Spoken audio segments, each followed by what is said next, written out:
Isin akkam beekuttan mana namoonni kun guruppii kam keessayyuu hin jirtan isin.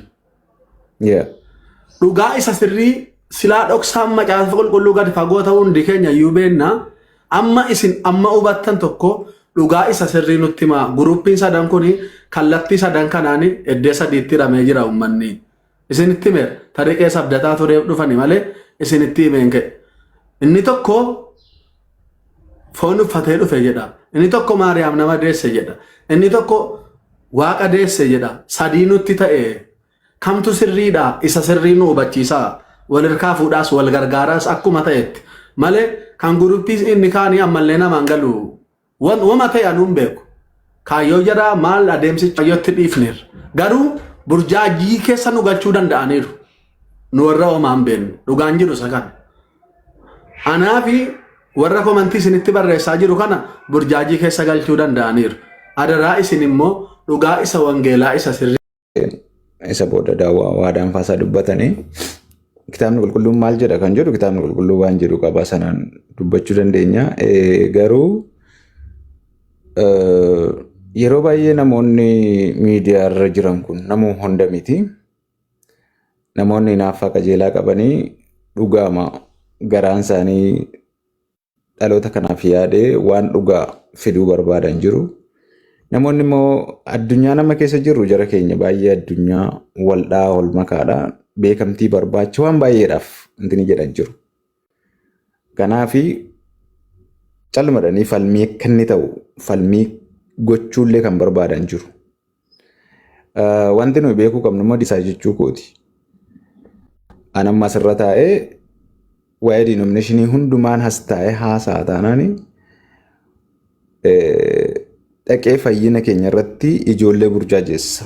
Ijoollee reefu gara gooftaa dhufan even namootuma gooftaa keessa turan iyyuu kan sagalee waaqayyoo hin beekne burjaajeessa. Tokkoof tokko maa'inni fayyina keenya waaqayyoon isa deessuu nama isa deessuu dhugaa dubbachuuf kun fayyina keenya wajjiniin waan wal qabatullee miti. Tokkoof tokko inni dhugaan fayyina keenyatti bu'a yoo ta'e. Fayyina keenyatti dhaqee bu'ataan jiru waan kitaaba qulqulluu irraa fayyina keenya dura dhaabbatu kallattiidhaan kun barsiisa sobaati jechuu dandeenya. Fakkeenyaaf amma dheengadda gurbaa tokko wajjin dubbachaa turre barumsa sana ergasii gaafan keessa deebi'ee ilaalu mormoonizimii akka ta'e hubadhee sobattiin jechaan ture. Amma kallattiidhumaanii Waaqayyoon deesse moo nama deesse kan jedhu kitaabni qulqulluun maal jedha Waaqayyo hin dhalata kan jedhu kana bal'inaan tokko tokkoon haasa'u gaafata. Jaroonni kan waan kana falmii godhan garuu maal akka isaan barbaadanii sirriitti beekuun barbaachisaadha jedhuun tuquu barbaade waliyanii maal barbaadu jarri kun. Beekuu. Amma nu maal barbaannu beektu kiristaanota dhaloonni miidiyaa nu warra burjaajaa jiru warri komantiidhaanis as jalaa isinii barreessaa jiru. Isin akkam beekuttan mana namoonni kun guruppii kam keessayyuu hin jirtan isin. Dhugaa isa sirrii silaa dhoksaan macaafa qulqulluu gadi fagoo ta'uu hundi keenya iyyuu beenna amma isin amma hubattan tokko dhugaa isa sirrii nutti himaa guruppiin sadan kun kallattii sadan kanaani eddee sadiitti hiramee jira uummanni. Isinitti himeera tariqee sabdataa tureef dhufani malee isinitti himeen ka'e. Inni tokko foon uffatee dhufe jedha. Inni tokko Maariyaam nama deesse jedha. Inni tokko Waaqa deesse jedha. Sadii nutti ta'e kamtu sirriidha isa sirrii nu hubachiisaa. Wal hirkaa fuudhaas wal gargaaraas akkuma ta'etti malee kan guruppii inni kaanii ammallee namaan galu wama ta'e anuun beeku. Kaayyoo jedhaa maal adeemsichi maal akka ta'e jaraaf waaqayyootti dhiifneerra. Garuu burjaajii keessa nu galchuu danda'aniiru. Nu warra homaan beeknu dhugaan jiru isa kana. Anaafi warra komantii isinitti barreessaa jiru kana burjaajii keessa galchuu danda'aniiru. Adaraa isin immoo dhugaa isa wangeelaa isa sirrii meenuu hubachiisaadha gaaffiin koo. Malee maddeen qaban hin jiru maasaan jedhaa biraan ga'amu Paastar Seenaa dhiifama naa godhaa malee. Thank you. Eebbifame. Paastarii intinaan illee jira yoo galchite hundumti keenya irratti dubbachuu dandeenya. Paastar Dameen illee jala kana jira. Isallee dabalee yoo iddoon hin gaate. waadaa qophooftee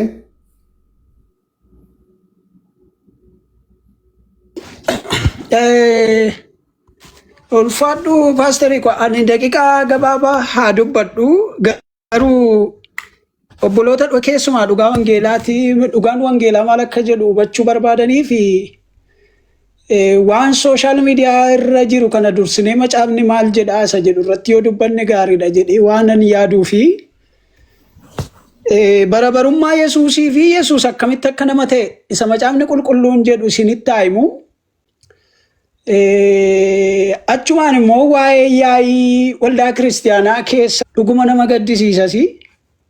Kanaaf macaafni waan jedhu isinii haa qoodu'an ragaa macaafa qulqulluu seenaa jin wal qabatee jirutti utuun hin darbini macaafni qulqulluun waa'ee bara barummaa Yesuusii wangeela Yohaannis boqonnaan tokko bareechee nutti hima. Bareechee nutti meetu jalqaba Yohaannis yeroo dubbatu Yohaannis boqonnaa tokko lakkoofsa tokko kaaseen dubbisaa hunduma keessanii fi akkana jedha. Sagalichi jalqaba waan hundumaa dura ture, sagalichi Waaqayyo bira ture, sagalichi ofiisaa Waaqayyo ture. Inni kun jalqabumaa jalqabee Waaqayyo bira ture jedha. Jalqabumaa jalqabee Waaqayyo bira ture. Inni jedhu Yesuus bara ta'uusaa dubbateetu jalqabaa. Wanti hundinuu sumaan ta'e waan ta'e keessaa isa malee kan ta'e tokkollee hin jiru jedha. Jireenyi isa keessa ture, jireenyichis ifa namootaa ture. Sagalichi dukkana keessatti ibsa, dukkanni immoo isa bira ga'uu hin danda'u jedha. Lakkoofsa kana kallattii macaafa keessan banattanii na duukaa ilaalaa jirtodhee yaada.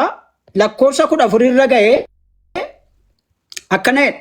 Sagalichi nama foonii ta'ee nu gidduu buufate. Ilaa sagaleen ni kam? Inni bara baraan Waaqayyo bira ture. Ilaa ammas sirriitti na hordofaa.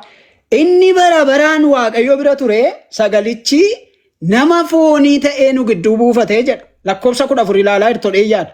Ulfinni isaa ayyaana sirriitti qabadha. Ulfinni isaas isaa ilmi tokkichi abbaarraa argatu ture jedha. Ulfinni isaas. Kanaafi abbaa bira kan ture sagalee ture samiitii kan dhufe Kiristoos foon uffatu utuu hin taane Kiristoos foon uffachuudhaaf samiitii dhufetu nama guutuu ta'e immoo dhalatee nuun jedha. Nama guutuu ta'ee dhalatee jedha. Kanaafi kutaa kana filoosaa eegdanii toora isaa eegdanii yoo dubbifattanii sirriitti isinii ibsa. Waa'ee Waaqayyummaa Yesuus Kiristoosiif kutaan isin kanatti dabaltanii dubbisuu qabdan inni biraanii wangeela Yohaannis boqonnaa 20 irratti deebisee akkana jedha. Toomaas Yesuusii ergamichi duuka buutuun sun Toomaas akkasittiin jedha lakkoofsa 28 irratti. Maatiyos wangeela Yohaannis boqonnaa 20 lakkoofsa 28 na duukaa ilaalaa dhaqaati macaafa keenya irraa. Lakkoofsa 28 Toomaasii gooftaa koo jedheenni Waaqayyo koo jedhee deebiseef jedha. Lakkoofsa 27 kaasee akka jedhala. Gooftaa Yesuusiin du'aa ka'uusaa shakka ture obboloota keenya warra kan biraadha fakkaata. Lakkoofsa 9 kaasee akkana jedha. Guutummaan Waaqayyummaa namummaa Kiristoos keessa jiraata. Ilaa guutummaa Waaqayyummaatu namummaa Kiristoos keessa jiraataa jedha. Guutummaa Waaqayyummaatu. Guutummaa Waaqayyummaatu namummaa Kiristoos keessa jiraataa jedha. Utuu wanti tokko iyyuu ittiin dabalamin, utuu wanti tokko iyyuu irraa hin hir'atin guutummaa Waaqayyummaatu Kiristoos keessa jiraataa jedha. Itti fufee immoo Filiphisiyoos boqonnaa 1 lakkoofsa 3 irratti immoo waa'ee Waaqayyummaa Kiristoos Yesuusii fi isa kanatu dubbata. Wantoota miidiyaa irraa odeeffamaa jiran immoo dhumarratti tuqaasiniin jedheera. Gaaffiin kana mitii warri jettanii dhumarratti tuquu fi macaafi waan jedhuun isinitti maal oduu durse. Guutummaa Waaqayyummaatu Kiristoos keessa jiraataa nuun jedheera. Qolaasaayis boqonnaa 2 lakkoofsi 19. Kanaaf warri dhaggeeffachuu barbaadan keessumaa akka adda isinii ba'u barbaadanii tasgabbiidhaan dhaggeeffadha. Gaaffiin maal akka gaafatame beeka. Isa dhumarratti dubbachuuf jedheen kananii isa macaafni jedhu isinitti maal? Qolaasaayis boqonnaa 2 lakkoofsa 9 dubbifattaniittu Ibiroota Filiphisiyoos 2 lakkoofsa 6 immoo dhaqeen isinii dubbisa.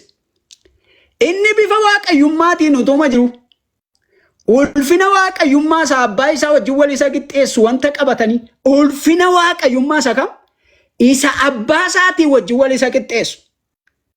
Abbaadhaa wajjin maal qabachuudha? Waaqayyummaa wal qixa ta'e qabaa jechuudha.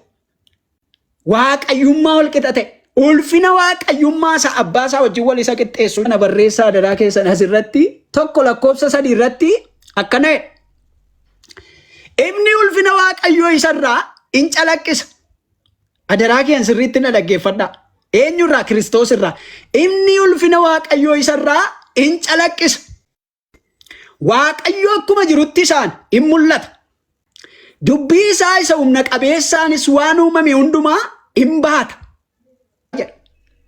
Kiristoosiin Waaqayyo akkuma jirutti. Yesuus uumama ta'uu hin danda'u. Uumaadha inni. Ofii isaatii Waaqayyo bara baraati. Waaqayyo bara baraati. Yesuus immoo nama guutuudha. Akkamitti nama guutuu ta'e? Karaa hafuura qulqulluu hojii Waaqayyoo dinqii isaatiin hojjeteen nama ta'e.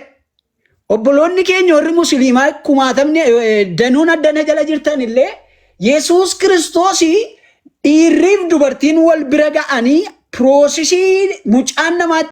Harargee haa ta'u, fedhu Arsii haa ta'u, fedhu Jimmaa haa ta'u, biyya barbaade yeroodhuma hunda na mudata wanti kun. Namoonni na waliin olii gad deemtanuu guyyaa hundan argitu. Dhaqeen seenaa Paaster Abdoo guddii kana dhaggeeffadha. Sila Islaama wayitti duulaa jiru. Dhaqeen seenaa. Seeneetan yaada dhaggeeffachuu anis akka nama tokkotti yaada kennachuun dhaqa. Kakumantiidhaan na jammaran jechuudha. Buusii awwalee maaltu dhibe dhimma keenya keessa? Buusii gad mi'uutis kaafatee inni tokko aboo obboleessa waa'ee Islaamaa haasaa jirra. Waa'ee obboleessa itti duulaa jiru beekaa sila. Waa'ee obboleessa keenya Islaamaa haasaa jirra. Awwalee waan asii fuudhuun qabu buusii nurraa inni deemee kiristaanota wajjin haasa'u naan jedhu. Kun ismaartummaadha, abshaalummaadha kun. Nu ammuma kana hanqannee olii gad nu ofuun jara ofis isinis wal nu taazabsiisa. Dhiisaa waan akka kana. Kiristaana tokkotu waa balleesse. Dhimmi kiristaanaa ijoollee dhimmi kiristaanaa kiristaanotaan dhuma. Isinii galee miti. Ana waa balleesse. Kuno Paaster Abdoo jiru, Paaster Seenaa jiru, luboota jiru, qeessota jiru. Warra sagalee waaqayyoo irra dhaabatanii nama gorsuus, nama adabuus, nama qoca'uu beekanuus jarannaa gorsa malee abbaan arge dhufee waa'ee koo laaqnaan kan jara rakkoon qabu ati obboleessi koos yeroo jaraa wajjin natti duultu baay'ee fokkisa. Jarri kan jaraatti isin hin butanu wajjin jirra miidiyaarra. Kiristaanni tokko rakkoo musliima mudate tokko keessatti yoo paastarii ta'e, wangeelaawwii ta'e, luba ta'e, nama normaalii akka keenyaa ta'e ofitti butaniiyyuu waa'ee sheekii tokko waa'ee darasaa tokko wajjin hin mari'atanu jarris waan ta'eef yeroo jarri waan adda addaa fidanu isinis dhaxxanii nama keenya jaraa wajjin hin rukutina. Nama keenya madeessuuttis